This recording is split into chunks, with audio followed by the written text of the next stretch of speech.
And welcome back to the Marvel Movie Minute, a daily podcast in which we dig in deep to analyze the films of the Marvel Cinematic Universe 1 minute at a time. I'm Andy Nelson from thenextreel.com. And I'm Pete Wright from The Next Reel. We are looking at Jon Favreau's 2008 film Iron Man, way at the beginning. And joining us again, we have Joe and Andrew Darowski. Hey, guys. Hello. Thank you for having us back. Glad we didn't scare you off with our performance in minute 101. Oh, no. We are thrilled. We gotta figure out what's going to happen with Rhodey. What's he going to do? Is he going to be able to find Tony? Tony. How many times will he say Tony? We are, of course, looking at Iron Man Minute 102. On today's show, the minute starts with Rhodey finding his weak friend, and it ends with Pepper letting the S.H.I.E.L.D. agents know that her key's not something, but we don't get to find out today. What is up with Pepper's key? Does he say Tony 4 times here? I counted 3. All right. So that means we're up to 6 as he comes down. He enters the house and says Tony 6 times, and that's his big entrance. And with the way that, filming works, where you got to do the same take multiple times. So he had to be shown entering the house and then also going down the stairs. How many times do you think he yelled the word Tony on these days of filming? It's actually, we might be watching why he decided he was going to not come back. I was like, you're going to have to pay me a lot more to shout Tony that many times. I will say these 3 Tonys have more distinctive flavors to them than the 3 Tonys yesterday. I think that's mostly because of the volume. He's able to drop the volume, which means he gets to experiment more with the tone. Yeah, right. Especially that last one when he's like right there over his friend as he's rolling him over. Yeah, he's practically whispering. Almost romantic. Tony. It is very sweet. This is the part that cutting to Tony, this is the part that bugs me so much, because we had that last little burst of energy, right? That burst of enthusiasm where Tony was able to shatter the acrylic glass. He's so powerful. And then we discover, as Rhodey turns him over, that he actually has the device in his chest. Why is he still passed out? It was the last thing he could possibly do was get it in. I totally buy into that, because that's that sort of thing where it's like he used his last bit of energy to break that thing and plug himself in, and now he's just completely, like he's down, but he's powering up, basically. I was going to say, let's treat this as though it's a phone that died. And you got it plugged in, but you can't turn it on immediately. You gotta give it a little bit of time to get some juice flowing. And that was his heart. His heart is recharging at the moment. All 3 of you really bother me right now. This works like physiologically. If your heart stops for a minute while you crawl down the stairs and plug it back in, then you just rest and then you're alive again. You need a break. Yeah, okay. It's just like the iPhone where it blinks red and shows the battery. It just, yes, this is the equivalent of the Thunderbolt plug in your phone thing, right? Yeah. Design. Well, I was going to say, or he's just not feeling like very urgent. And so he got it plugged in. And he's like, okay, I've had a tough day. I'm just going to take a 5 right now. Just 5 minutes. That's all. And then I'll be up. Because there's no immediate threat, which I'm aware of. Yeah. We've all had those moments where it's like, I know I've got to do this stuff, but like, I just need 5 minutes to close my eyes. I'm sorry, Pepper who? It'll be fine. She's fine. She's fine. I'm with you, Pete. Well, and that's what's so funny about this. I keep asking this question is like, okay, so Rhodey wakes him up and Tony kind of sits up. He's like, where's Pepper? He's very concerned. Rhodey's like, assures him, she's got 5 agents. They're on their way to arrest Obadiah. That's not going to be enough. It's very dramatic and big. But does he call her? No. It's like, that would be the logical thing to do. If only there was some sort of means of communication. Right. Where I could say, you should get more people first. Dummy, dial the phone. Can't we do that? At a minimum. This is like that, there was that meme going around for a while of like ruin an old movie with cell phones. Like explain like how the whole plot falls apart if anyone has a cell phone. And this is happening here, and we're just going to look the other way. We're just going to ignore it, that Pepper's got her earpiece in and Tony has plenty of technology. Yeah, we don't need to worry about that. It's not like he calls her at the end of this week. Wait, we don't look ahead. Yeah, right. Well, and so this is the thing. Like, it's not like he's sluggish when he gets up. Rhodey touches him and he's like, oh, I'm ready now, everybody. That's not going to be enough. Let's go, make some noise. I don't care for it. He should have been up and getting the suit on when Rhodey came downstairs. Rhodey is a useless contributor. It's for dramatic purposes. The whole idea of Rhodey finding him kind of slumped on the floor looking like he's dead. Mm-hmm. But I mean, I see what you're saying, that it's for dramatic purposes, but how much drama is added with that? Right. Well, so here's some other questions, okay? Because Rhodey, all he knows is that, Pepper calls him and says, Obadiah was the one he tried to have Tony killed in Afghanistan. And now Tony's not answering his phone. Now, Pepper had just left Tony, he was working in his lab, and she knows that Obadiah might have figured out what she was up to. I mean, didn't she see Obadiah more recently than she saw Tony? Yeah, she did. He came into Tony's office while she was downloading all the stuff from his computer. And so she kind of, I guess, would assume that Obadiah might suspect something. But, I don't know. It's a big stretch to all of a sudden. And obviously it's designed to kind of build the climax of the film here. But it's a big stretch to all of a sudden say, okay, run over there as quick as you can because something is wrong. Like, it's just like, where is that leap coming from for all of these people? Because, Rhodey runs down the stairs. He doesn't even react to the fact that all the windows are shattered. Like, he just runs downstairs. And if you look at him when he bends over Tony, like, he's drenched in sweat. Like, why is he all of a sudden so sweaty? Like, all of this is just like, it's so strangely put together. Well, Terrence runs hot. And Tony has a really long driveway that he had to run up after he parked the car. Yes. His car broke down. We didn't see that. His truck broke down a few miles back. He ran the last 3 blocks. He actually hitchhiked up here. Oh, you just missed a lot. I mean, I'm scrubbing through it now, and it's really like Tony decided, oh, I hear Rhodey, I'm going to mess with him. That's exactly right. Oh, hallelujah. Because there's no reason that he should be down on the ground like that. And it's like he's covering his face. You know who else does that? My son, who is 12, when he's hiding. When he's pretending to be dead. Right, when he's pretending he's to secretly be, giggling on the ground down there. I mean, that is my 2-year-old's hide-and-go-seek method, is to just cover his face wherever he's standing. That's right. So we're assuming here that Robert Downey Jr. does not yet have object permanence. Yes, exactly. I just love the thought of Tony, like, he is up and he's about to go get in the suit and he hears Rhodey. He's like, oh. He lays down. I got a chance to hang on. to do a classic Tony prank. Right, just like, okay, one more. I know Pepper's in trouble, but this will be worth it. He's like, dummy, camera on. This is going to be great. Make sure you get his face. He's saving this video now to play at Rhodey's next birthday party. If we just had a slightly wider shot, we'd see Dummy like maneuvering around Rhodey. Well, I feel better. Yeah, I think that we've successfully found a way to make all of this work better for us. And then we cut from this to Pepper arriving in her Audi with Agent Coulson. Is it to Pepper or is it to product logos that we cut to? Right. Audi and Ford. To the Audi. Yeah, Audi and Ford arriving at the big arc reactor room here at Stark International. And I noticed that as they're driving in, there's a guard in the guard shack right there next to them. And the arm is up.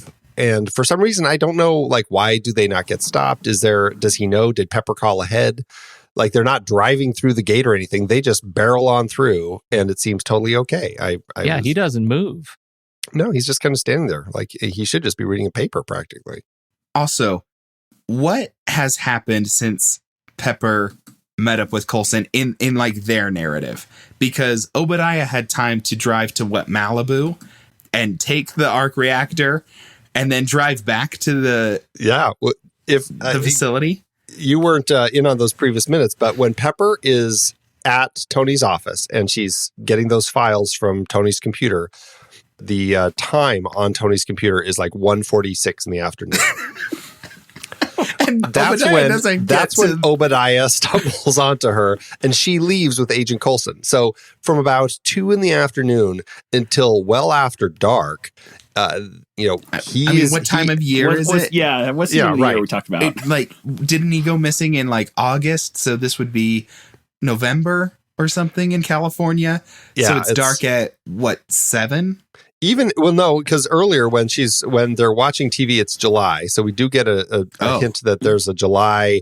I think it's when they're watching Jim Cramer on TV. Okay. And so even if it's a couple months later, say it's September or whatever, and still it's like, okay, so say it's like 9:00 at night.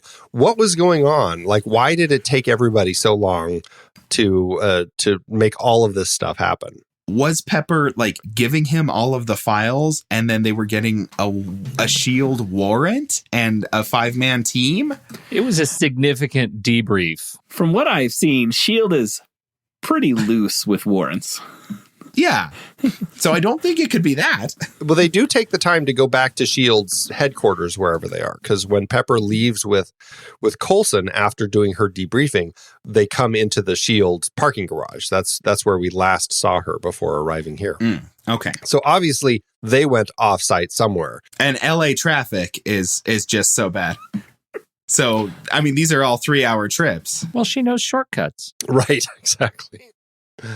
I don't know. It's so strange. Like, why? I feel like they had to find a way to construct this narrative so all of this climax could take place at night. And yeah, it just ended up being a little sloppy. All of it's a little sloppy. But only if you're looking at it 1 minute at a time, because I do not remember having these issues in the movie theater. No, I was totally into it. And at this point, I think... I'm still Team Pepper. Like, I want to see where she and Coulson are going and what's going to happen here. And she's a strong part of this part of the narrative. Let's see what happens next. One thing that I do love about Pepper is the way she double swipes her card, because that's just such a human thing. Like, oh, it didn't work. Well, let me just do this exact same motion one more time. Let me try this again. I mean, technology sometimes doesn't work. Right. Exactly.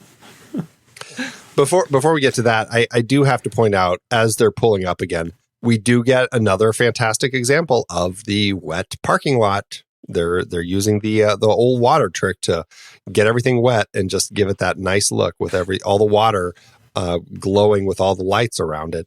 Mm-hmm. No logical reason for it to. I mean, I guess it could have just rained, but we haven't seen it. Maybe the sprinklers were just on, They're just watering the parking lot again. Yes. Well, we're on some sort of a base. I mean, I hear the military is fastidious about washing their pavement. Cleanliness.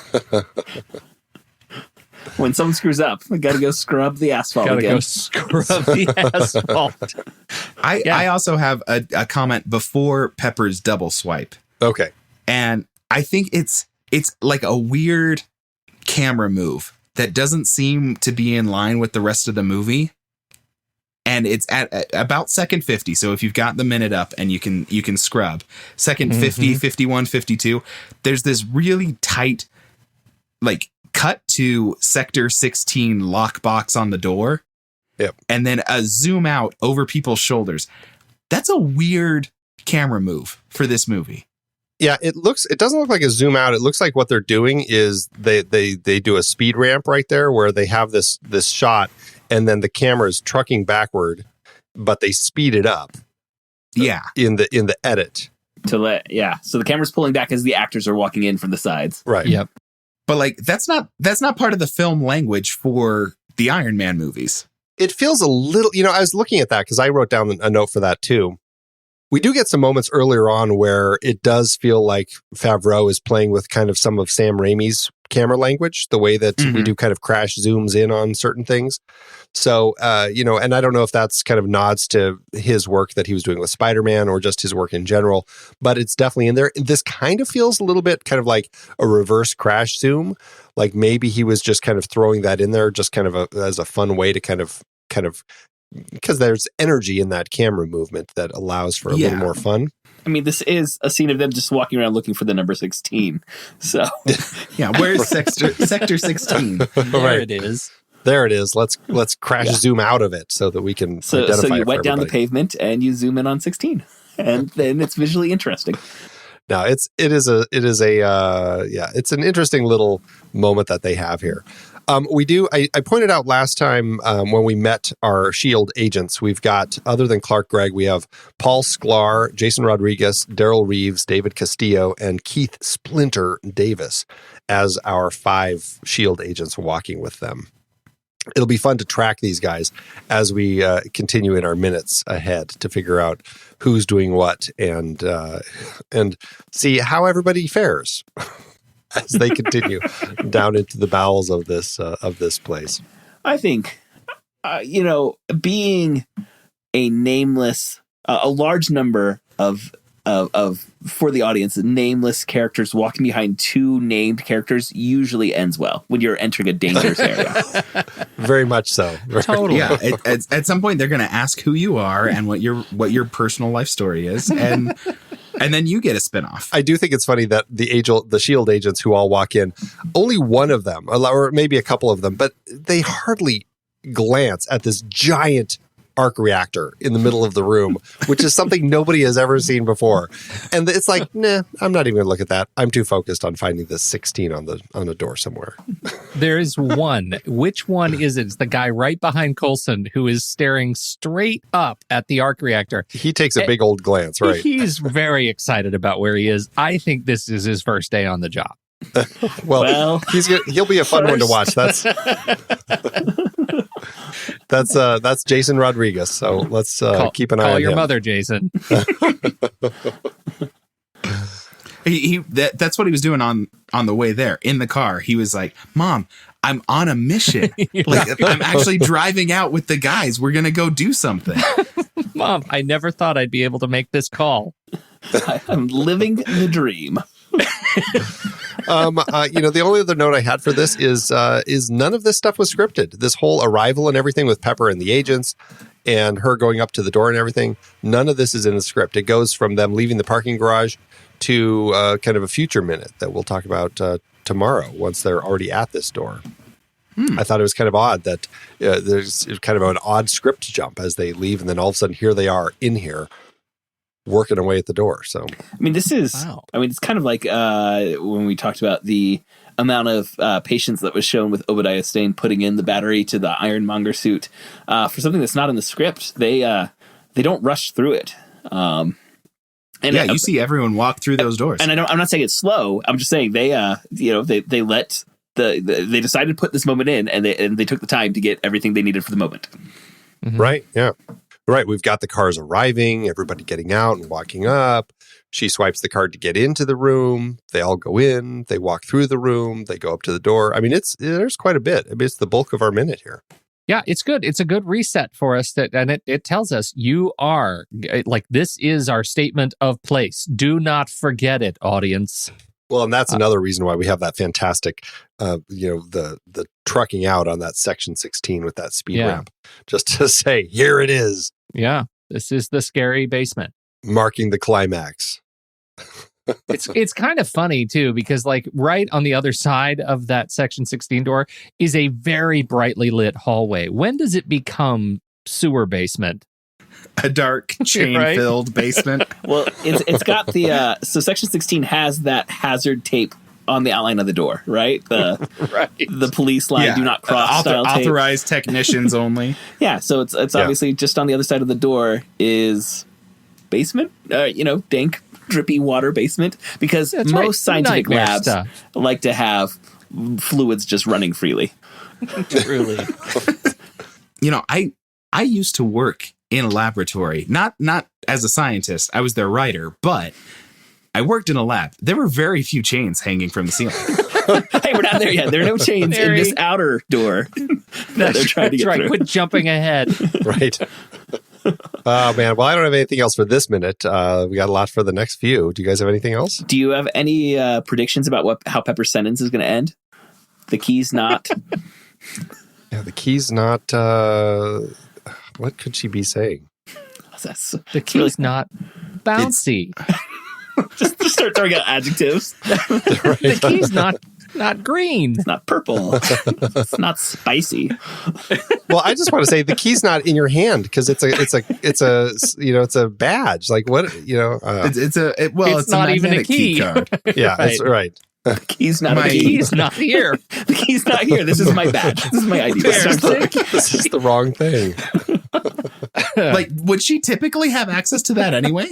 Right to the secret As Tony's door. assistant? Like, is sector 16? Didn't Tony gave her the key? Is that what it is? Well, no, this is not the same key. This is just her badge that she's using right here. You think she didn't get that from Tony when she went to his office? Well, he didn't know that there's a section 16 because it's in Obadiah's top secret folder, It's the remember? secret folder. Yeah. Right. You're right. So is Tony Stark's assistant's like badge going to get her into the secure lab underneath the arc reactor after hours? Well, I think we're going to have to watch tomorrow's minute to find out. Well, okay. I mean, admittedly, it looks like no. It looks like no, it's not going to do that. But was she expecting it to? In the next minute, we actually see them give up and they just leave and they go back to their desks. Oh, it's locked, guys. Yeah, I think that's what's going to happen. My key's not here. My key only works during work hours. 9 to 5, right? Oh, I forgot. That's how long I was with you. My key only unlocks the executive bathroom. We need an after-hours security guard. Well, she left at 2:00. Maybe she thought it was only 5:00. Right. Right. Casual Friday. Oh, this is those sections 1 through 13 key. I forgot. The 14 through 20 key is in my desk drawer. All right. Well, Joe, Andrew, thanks again for joining us today. Loved it. Thank you. Do you want to tell everybody where they can find you guys out there on the interwebs? Well, if you have any interest in my thoughts on a different Marvel property, I wrote a book called X-Men and the Mutant Metaphor that you could find on, let's say, Amazon. I think that's a place people go to look for things. I think I've heard of that one. Yeah. So X-Men and the Mutant Metaphor, it was an adaptation of my dissertation in which I was looking at race and gender in the X-Men comics. Nice. That's exciting. That's fantastic. This week's going to be a lot more interesting for Joseph's perspective on getting to plug things. I gotta tell you guys. But as I mentioned yesterday, my wife and I do a Movies by Minutes podcast on Disney animated films called Disney Animation Minute Essentials. Very cool. We're fans of Disney animation over here, so glad to see that that's going on out there. All right, everybody. Well, that is it for today's show. Thanks so much for tuning in. Make sure you subscribe to the show for free at marvelmovieminute.com. Join us over in our Discord chat room and follow us on Facebook, Twitter, and Instagram at The Next Reel. And if you like what we do and you want to support us and get some cool stuff, become a patron over at thenextreel.com/Patreon. Until next time, true believers.